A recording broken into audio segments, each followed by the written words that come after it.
Yeah. In my younger days, the younger CK would think, oh, I'm in my athletic mode now, so therefore it's the body. My study mode now, therefore it's the mind. Categorizing it Yeah, based yeah, on your activities. and then, but in reality, it's actually superposition, stack on top of each other, and never separate, compartmentalize into one thing. Yeah. I use that more, but it's always all at the same time. Yeah. And then when you're embodied, it's like this mind, this beautiful mind that we possess, it can be used very intentionally. It's all, I feel like the mental chatter, the monkey mind that we experience is where we are disembodied, where we're not connecting to the body first. And so the mind is looking for a direction. It's like, okay, well, if I'm not getting a direction from CK's connection to his heart or his groin or his legs or his relationship with the earth, if I'm not receiving that input, I'm going to create my own directions. I'm going to just go, I'll find a direction somewhere here because that's what I do is I take direction. So I'll look for a direction and I will try to create my own direction. And so that's where people get in thought loops, disembodied thought loops. And so the practice of coming into your body, the quieting of the mind, I see as creating a resourceful mind.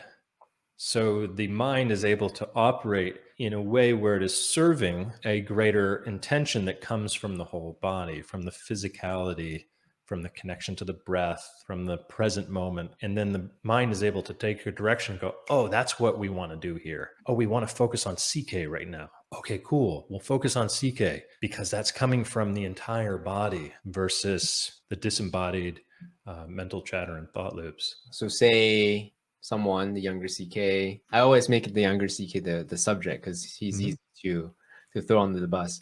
So, so say the younger CK is having some neurotic thoughts right now and he's just anxious about whatever.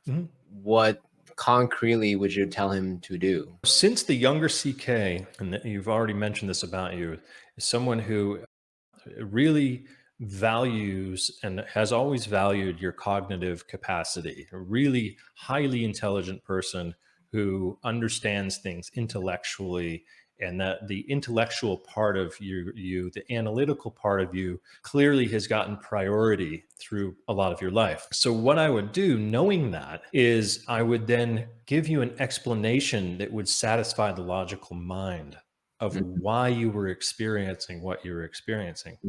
So instead of looking at it from the perspective of you should be able to ground yourself, or why aren't you more grounded, or whatever, or trying to bring you into some sort of embodiment practice right away, I would first address it at the level of the intellect. And so at the level of the intellect, you could understand that the brain creates different brainwave patterns depending on what's going on internally and externally in our outer environment and in our inner environment. Our brain is going to be, in any given time of day, whether we are waking or asleep, our brain is going to be experiencing different types of brainwave patterns. And when you are stressed out and finding that you are just experiencing thought loops and you're not able to move beyond that, what's actually happening is your brain is hanging out in a high beta brainwave state. And so we spend a lot of our waking hours in either mid to high level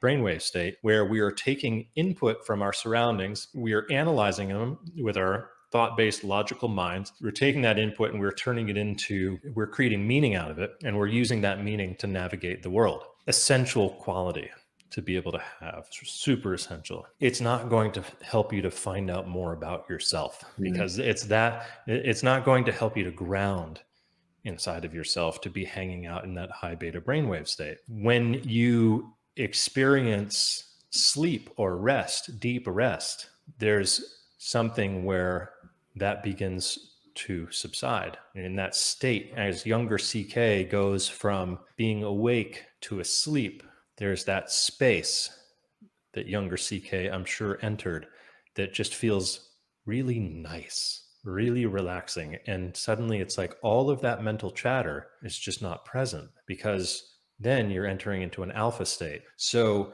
by communicating, by helping younger CK to understand this at an intellectual level, I think that would then give the logical mind permission to explore embodiment practices, which can help to relax that type of brain activity and bring you deeper into a present moment experience where there's less of that brain activity happening.